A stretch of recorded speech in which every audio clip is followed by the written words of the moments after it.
Hi everyone, Oluwamuyiwa here, and this is Outside the Box, a podcast where we discuss trending or not so trending topics. I mean, we just create topics directly from social media, from your tweets, from your Instagram stories, from wherever, Facebook and all of that, and we bring them here.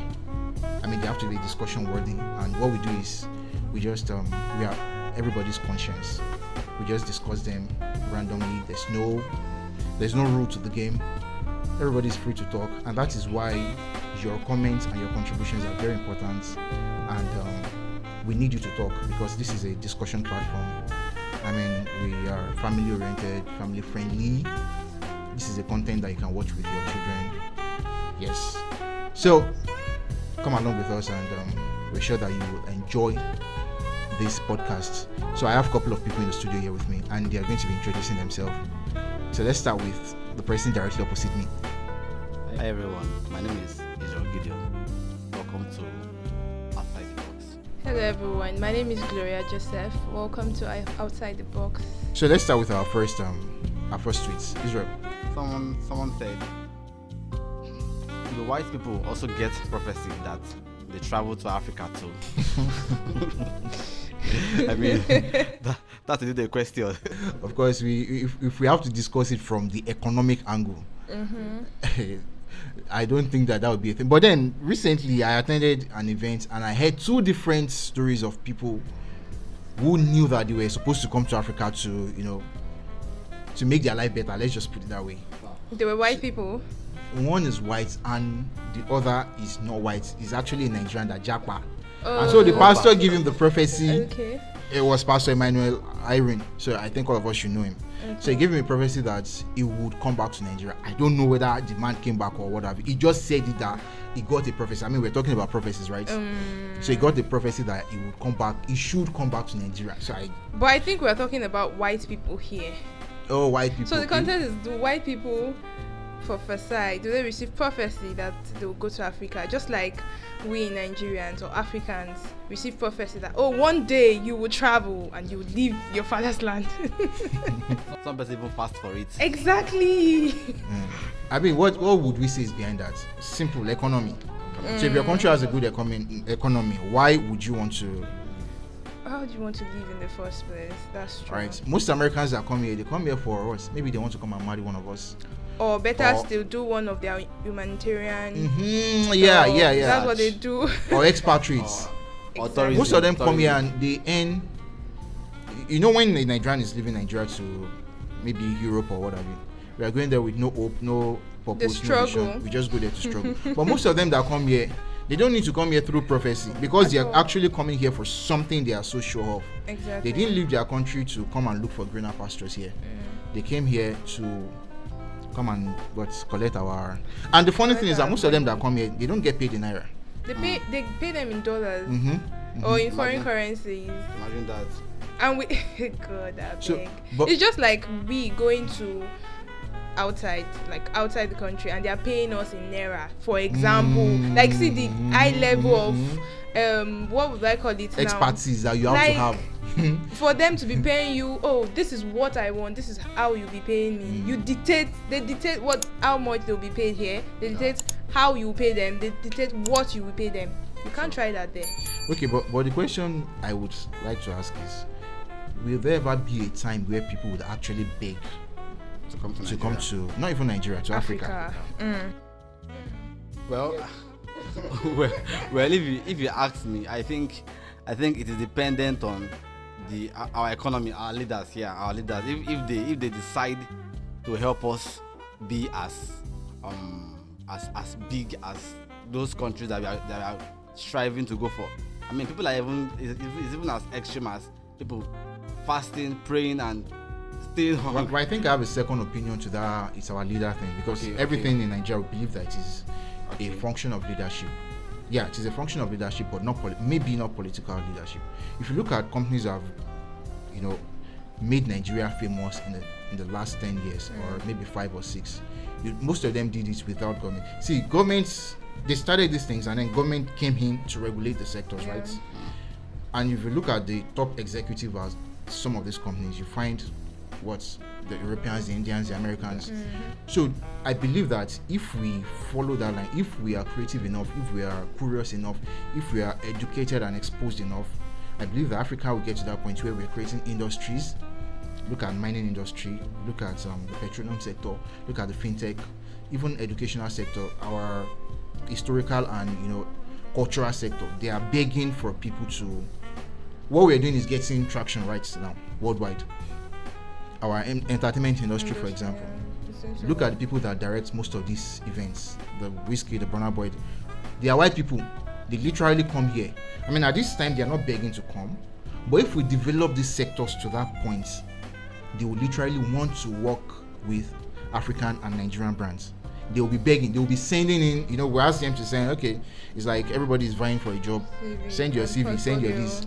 So they will be begging to work with us. I think that is just a function of how creative we can get, and and the kind of bigness of our mind. If we have a large heart, if we are ready to risk things and try. Look at Dangote Refinery for example. The people working there are begging to work there. All right. So I think. So as much as I hate to counter some of the points that you've said and to our timing. I feel like government still has a bigger part to play, because let's look at the industrial sector, the business sector. Do you know how much these people tax and charge for tax? It is quite discouraging. So even if people want to go into business, they charge small businesses heavy tax, and it just discourages people to want to go into. That's for the business aspect, and for also other areas where you have to bribe. Let's say modeling, right? The model, but there are so many other areas that I feel like government still has a part to play, a bigger part to play. Of course, no. Government is like the referee in every match. Yes. Government is the policy maker, the person that decides how the game is going to go in whose favor. So I'm not taking away the part of government. I'm just saying we have to get to that point. Maven's record, they didn't wait for government to start, getting international endorsement and all those things. So we have to fight for it first, and then demand a certain level of authenticity from governments. All right. Okay, so just so we don't spend too much time on that tweet. Someone else posted on Twitter. He said, "Why does it feel like you can resonate with complete strangers more than people who literally have known you your entire life?" I mean, this is our everyday story. You know what they call see finish? Right. They said the prophet is not respected in his hometown. That is it. You see, the people who believe in your dream first are not your family people. Exactly. True. Your joke can never be funny to your house. They start calling you clowns. Of course, it's just basic grammar. The word is called contempt. It's called see finish in contemporary pidgin. You can be like, you don't want to do with your life. You intend to waste your life like this. See what your mates are doing. A bit of discouraging you. So, true. Even at that stage. True. So it's just for me, I think it's just a way of life. Jack Ma, Ali Baba. Yeah. He said that when he started his company, nobody believed in him. His entire family members were looking at him like, I shall do your thing. She'll be your own joke now. And it's that bad. It will get to a point that she had just seen. One of my mentors said, people are looking at you not because they like you. People left you alone because when you feel, they now, I told you. So he said he was doing this, and family members were giving him that posture like, okay, you come back and meet us here. And he said when he made his first $1 million, if I'm not wrong, he said he held a feast like, I don't arrive. And he said he looked at the table, and it was the same family members that didn't believe in him that he invited. And he said the people who were complete strangers were the first to believe in him, and they were the ones who made his vision come to life. But then who is he celebrating with? His family. And that reminds me, I saw one tweet where someone was talking about how your family will likely not support you until they start seeing money. Sure. Until you start earning money from that thing that you are doing. I'm like, my child, I love you, that kind of thing. So that is it. Quick one, just like our phones. You know our parents be like, you always press your phone. Let's forgive you money. Let's forgive you money. And now the reality is that we all use our phone both to work and everything. So true. I have a funny story, but I mean maybe I'll not share it. I'll just give you. Right. I had a friend who is a gamer and the other one who is a banker. Okay. So the gamer, how will you You're tell me that serious. you have Yeah, work you- and yeah, your work you is play- playing games? Spend your Yeah, whole day gamer. playing game. So the mother, I will not tell the end of the story, but I'll just leave it. The mother of the gamer had to go and beg the banker that Come on, this advise. guy is your friend now. I He's, beg. She he's see just you. advice. wasting around. That was how both of them became enemies. Because that one too actually went and advised somebody that is making triple of what triple K. The first Quadruple. the first car this guy bought was when Nigeria was good was worth around 15 million. Can you imagine? When Nigeria was still good. That's big. She The was banker making- would only dream of that because how Only- much is how much you can- how much- how much is a I don't bank want has to mention any? the bank No, numbers. let's not go there. but then just to add to that, I think that we are all families of people too. So when we say and why we family members do this thing, let's Are not we- forget that we too we are We are also we, family we also people. do the same thing. True. So I think that this should beg for a consciousness in how we see people's dreams and reality. A And call that's to not taking action. away the fact that there's no light at some people's tunnel. Sad truth. So you should be able to look at them and say, hey, if you want light to appear at the end of a tunnel, you have to do it like this. Do it this way. Somebody that cannot sing, you tell the person straight to the person's face. You can't Change sing. your- If you want to, But- Change career. if singing is your career, go and learn how to sing. I just say, I mean, I people learn. That's the better way to support. Okay. So I just think that this should beg for consciousness. Yeah. Less because we can easily say, why do people do this thing? And we are forgetting that we're also people. Yeah. Okay, so moving on, another tweet here by Faka Tweets. Abi Faka Tweets. He says, okay, hypothetically, you are out with your woman, then a guy comes to compliment her asking for a number. Are you going to be all protective, telling him to back off, or you just stand there waiting for her to decline? What do you think? I know this is for us men now, so you can see this one out. See this one out. But I think that we need your inputs, like because Yeah. it's a woman that is talking here. Okay. So as a woman, maybe I should throw the question back at you. As a woman, What will you do? What would you do? I think that's where respect comes in. Respect for the person you are with comes in. Now it depends on the person walking up to you first off, because someone that, for example, let's say someone like Elon Musk walks up to you that wants to partner with you about This one guy- gig. What's my Will you not? The man is do man. This guy Will you not tell the person that please, my guy is here, I'm not doing that? No, of course not. Well, I think it depends on the person walking up to you. You know their intentions. Some people, you know their intentions before they walk up to you, right? You know the kind of communication or commitment they want from the first conversation you have with them. Sometimes. So, quick question. Back to you. You Hey, go Are you ahead. attacking no, us? no, an attack, don't attack. Just Okay. for those who don't, I'm curious. Right. So you said someone like Elon Musk walks up to you. What if he comes with not a business intention? Right. You are beautiful and just amazing. Like I want to knock you. straight like you straight up. What's That's why I that? said respect for your partner. You can't come up to someone like that cannot come up to you and then you give them audience. Like I said, it Elon depends on it depends on the person and what their intentions are. If that makes any sense. You can know someone's intentions with just the first conversation sometimes. Because someone that is coming to you and saying, hi, you're beautiful, I really like your vibe, can you be my, you understand? So you would definitely, for me, I would decline, like, yo, can't you see my man? Okay. Stuff like that, of course. But then if someone, for example, we're at a gathering where it's a business summit and someone that want to have a business conversation with you walks up to you and like, hello, please, I would like to talk about so and so. Would you mind me sharing this with you? Of course, I'll give you audience and I'll talk about it. So what you're saying Essence. in essence is that it depends on the first line of the conversation. It depends, please. Use your head when you're walking up to somebody. Okay, so let's talk as men now. Thank you for your input as a woman. Okay, can I share an experience? Yes, Okay. please. I was on a Please date do with this share. my crush. Man, big shout out to MT. One time like that. So I went to get water for us, and I got back, and I saw. I mean, this guy's. Guess not how good there. She did.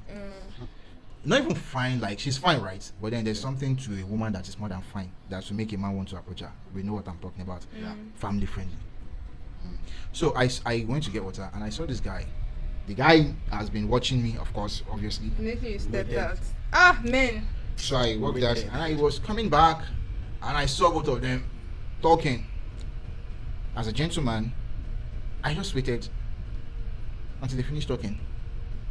And so when I go back, the girl was like, what kind of man are you? Like, hey, I just wanted to show respect now. I don't know what he's talking to you about. She was like, I should have come there because she was looking for a way to send the guy out. Why can't you just say that you are with somebody now? Exactly. Right, that's my point. You cannot be like, sorry, I'm with someone. No. So she could have just said, I'm with someone. No. see the person I'm here with. And I was waiting because, I mean, it's a date. You can decide to like him more than me. True. We're not even dating.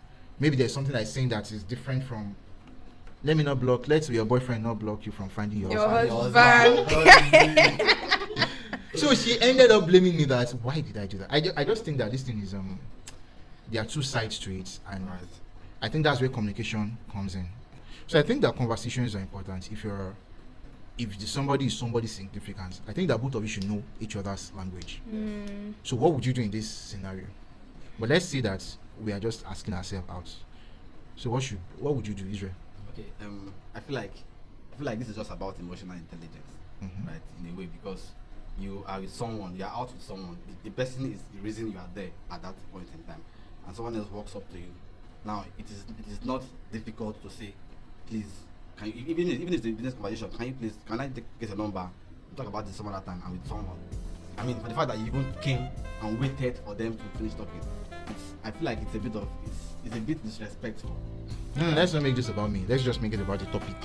No, it is still about you. But in a way, it is similar to what they said here. So I feel like she should ask him that, okay, see, please, I am with someone. Could you please just let maybe some other time I'm with someone. Wrong timing, as simple as that. Just like you said, it's emotional intelligence. Now man they do man, nothing more than that. Now man they do man. Because if men have respect for other men, you shouldn't do that. If it's something really important, I mean, you can just take excuse from the guy and say, can I do this?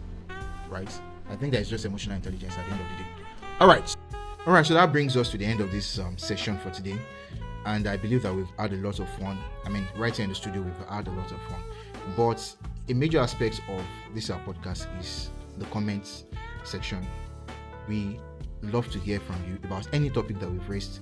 I mean, trust me, we're going to be reading and reacting to as much as we can of your comments. So drop your comments, please like, share, subscribe. We want to let this podcast go viral.